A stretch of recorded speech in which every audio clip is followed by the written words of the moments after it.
On est entouré d'interfaces, hein, le smartphone, la voiture, même le micro-ondes. Parfois c'est hyper fluide, on n'y pense même pas. Et d'autres fois, franchement, on a juste envie de tout balancer. Qu'est-ce qui fait cette différence au fond? Eh bien, c'est le domaine de l'interaction homme-machine, l'IHM. C'est la science qui pense et crée ces ponts entre nous et la tech. Alors pour ce deep dive, on va plonger dans un rapport assez dense sur l'IHM. L'idée, c'est de décortiquer ce que c'est vraiment, pourquoi c'est si important, comment on fabrique une bonne interface, et puis où tout ça nous mène. Bon, si on va au-delà du look, de l'esthétique, c'est quoi le but profond de l'IHM? Qu'est-ce qu'on cherche vraiment à faire? L'objectif premier, c'est de rendre la collaboration, le dialogue, si on veut, entre la personne et la machine, le plus simple possible. On dit souvent intuitif, naturel, mais derrière ça, l'idée, c'est vraiment de réduire l'effort mental, que l'utilisateur arrive à faire ce qu'il veut sans se prendre la tête. Et l'enjeu, il est colossal, en fait. On estime parfois que l'interface, ça peut peser pour moitié dans le code d'une application. La moitié. Carrément. Oui, jusqu'à 50%. Donc, une IHM qui est mal fichue, c'est pas juste frustrant. Ça peut causer des erreurs qui coûtent cher, une baisse de productivité, voire le rejet complet d'un produit. Le but final, c'est d'optimiser ce couple homme-machine. Ça passe par l'utilité, est-ce que ça sert à quelque chose? L'utilisabilité, est-ce que c'est efficace, facile à prendre en main, satisfaisant?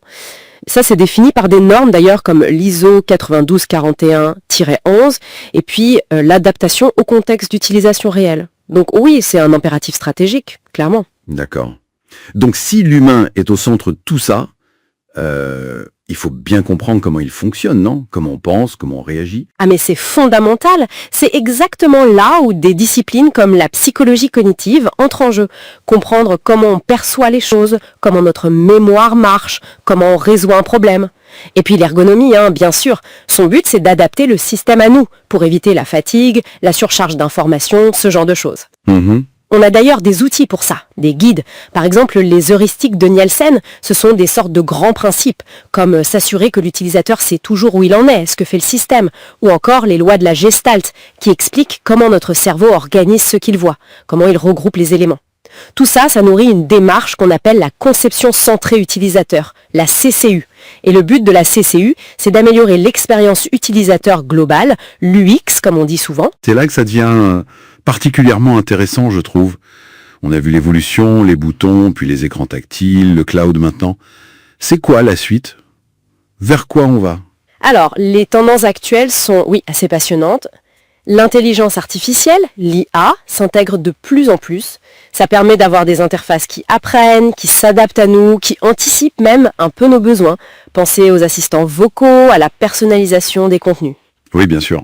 Il y a aussi la réalité virtuelle et la réalité augmentée qui changent la donne. Elles rendent l'interaction beaucoup plus immersive, soit en nous plongeant ailleurs, soit en ajoutant des infos sur ce qu'on voit. Et puis, plus loin encore, il y a les recherches sur les interfaces cerveau-ordinateur, les ICO. Ah oui, le contrôle par la pensée. Voilà, c'est ça. L'idée de contrôler des systèmes directement par l'activité cérébrale. Donc l'interaction devient plus fine, plus contextuelle et même prédictive. C'est assez fou quand on y pense. Et concrètement, dans la vie de tous les jours ou au travail, où est-ce qu'on voit vraiment l'impact d'une IHM bien pensée? Oh, les exemples ne manquent pas. Dans l'industrie, par exemple, une interface claire sur une machine complexe, ça peut réduire drastiquement les erreurs, améliorer la sécurité, l'efficacité, surtout avec l'accès mobile aux infos via le cloud. Et dans la santé, c'est peut-être encore plus parlant. Des appareils médicaux avec une IHM bien conçue, c'est plus sûr pour les patients et le personnel. Ça facilite aussi le suivi, même à distance, et ça peut aider les gens à gagner en autonomie. Ah oui, tout à fait. Ces progrès amènent leur lot de défis éthiques et sociétaux, et c'est au cœur des débats actuels. Par exemple, la transparence des algorithmes d'IA. Comment comprendre et faire confiance à des systèmes parfois très complexes, des boîtes noires. Oui. Comment s'assurer qu'ils ne reproduisent pas des biais, des discriminations. La question de la responsabilité aussi. Qui est responsable quand une IA fait une erreur?